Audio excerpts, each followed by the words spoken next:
समझायो तलोलिन में मिलंदी त कॾहिं मिलंदी समझायो तलोलिन में उहा नेठ त अचणी आहे त पुछाण जे होलिन में आवाज़ असांजे खे दीवार छरो कींदी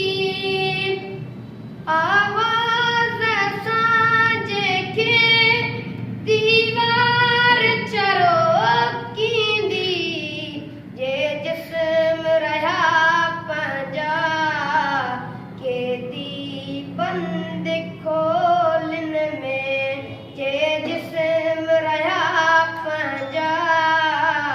केदी बंद खोलिन में उहा नेठ त अचणी आहे रत छाण